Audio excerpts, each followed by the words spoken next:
பாரதி ராஜா அவர்கள் இறந்து போனதுக்கு பிறகு அவரோட இறுதிச் சடங்குல பாரதி ராஜாவோட மகளும் மருமகளும் சண்டை போட்ட விஷயம், அது சம்பந்தமான வீடியோஸ் இப்போ சோஷியல் மீடியா முழுக்க ரொம்ப வைரலா பரவ ஆரம்பிச்சிருக்கு.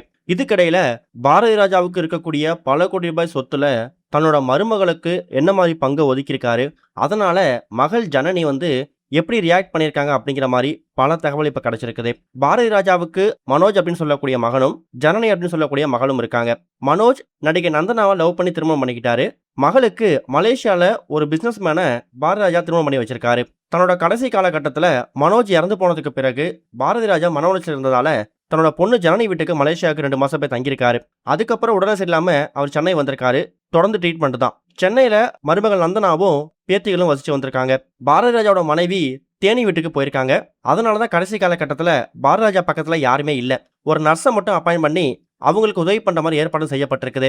இதுக்கிடையில இறுதிச் சடங்குல பாரதி ராஜா மகளுக்கும் மருமகளுக்கும் வெடித்த சண்டை இருக்கு இல்லையா, அதுக்கான ஆரம்பம் எங்க ஆரம்பிச்சிருக்கு அப்படின்னா, இப்ப இருக்கக்கூடிய வழக்கப்படி மகள் பெயர்லயும் சொத்து இருக்கணும் அப்படிங்கிறதுக்காக சேத்துப்பட்டு இருக்கக்கூடிய ஒரு வீட்டை மகள் ஜனனி பெயர்ல தான் பாரதி ராஜா வாங்கியிருக்காராம். அது இல்லாம நீலாங்கரையில ஒரு வீடு, 9 கிரவுண்ட் காலி மனைகள், வலசரவாக்கத்துல ஷாப்பிங் காம்ப்ளெக்ஸ், தேனியில் இருக்கக்கூடிய பண்ணை வீடு, அங்க இருக்கக்கூடிய தோட்டம், இது எல்லாமே பாரதி ராஜா பேர்லாம் இருந்திருக்கு.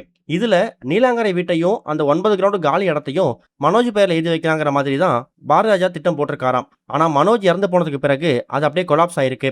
நீலாங்கரை வீட்டை பாரதி ராஜா போய் மலேசியாவில் தங்கியிருந்தாருல, அப்ப மகள் பாரதி ராஜா கிட்ட அந்த நீலாங்கரை வீட்டை எழுதி வாங்கிட்டதாகவும், நீலாங்கரை வீட்டில் வசிக்கக்கூடிய மனோஜ் பாரதி ராஜா ஒய்ஃப், அதாவது பாரதியோட மருமகளை அந்த வீட்டை விட்டு காலி பண்ணோம் அப்படிங்கிற மாதிரியும் மகள் ஜனனி எக்கச்சக்கமான புகாரும் கொடுத்து கடந்த சில மாசங்களுக்கு முன்னாடி அது பூதாகரமா வெடிச்சுது. இப்ப நீலாங்கரை வீட்டையும் மகள் ஜனனி தன் பெயர்ல மாத்திக்கிட்டதாகவும், இப்ப மீதி இருக்கக்கூடிய 9 கிரவுண்ட் காலி மனைகள், தேனி பண்ணை வீடு, இந்த ரெண்டுத்துல ஏதாவது ஒரு விஷயத்தை தான் பாரதி ராஜா தன்னோட மருமகள், அதாவது மனோஜ் பாரதி ராஜா மனைவிக்கு எழுதி வச்சிருக்கிறதுக்கு வாய்ப்பு இருக்கு அப்படின்னு தகவல் கிடைச்சிருக்குதாம். கிட்டத்தட்ட இவரோட சொத்து மதிப்பு பல கோடி ரூபாய் இருக்கும். அந்த பல கோடி ரூபாய் சொத்து மதிப்புல சேத்துப்பட்டக்கூடிய வீட்டை ஆல்ரெடி பாரதி ராஜா தன் மகள் பேர்ல வாங்கிட்டாரு. பத்தாவதுக்கு பாரதி ராஜா மலேசியால போய் தங்கியிருந்தப்ப நீலாங்கரை வீட்டையும் மகள் ஜனனி தாம் பேர்ல வாங்கியிருக்காங்களாம். இப்ப மனோஜ் பாரதி ராஜா மனைவிக்கு, அதாவது பாரதி ராஜா மருமகளுக்கு வீடு அப்படிங்கிற மாதிரி சொத்து போய் சேராது. மீதி இருக்கக்கூடிய காலி மனைகள், தோட்டங்கள், அப்புறம் வலசரவாக்கத்தோட ஷாப்பிங் காம்ப்ளெக்ஸ், இதுல ஒரு சில பகுதிகள் தன்னோட மருமகள் அப்படிங்கிறதுக்காக இதுல ஒரு பகுதியை ஒரு சொத்தா ஒரு உயிலா எழுதி வச்சிருக்கிறதுக்கு வாய்ப்பு இருக்குதாம். இது சம்பந்தமான வாக்குவாதம் பிரச்சனை தான் பாரதி ராஜாவோட இறுதிச்சடங்கு நடந்திருக்கு அப்படிங்கிற மாதிரியும், கடைசி காலகட்டத்துல யாருமே கூட இல்லாத விரக்தியில பாரதி ராஜா ரொம்பவே உடஞ்சு போயிட்டார் அப்படிங்கிற மாதிரியும் தகவல் கிடைச்சிருக்குது. இது வரைக்கும் கனெக்டிங் டிவிக்கு சப்ஸ்கிரைப் பண்ணனா மறக்காம சப்ஸ்கிரைப் பண்ணிக்கங்க.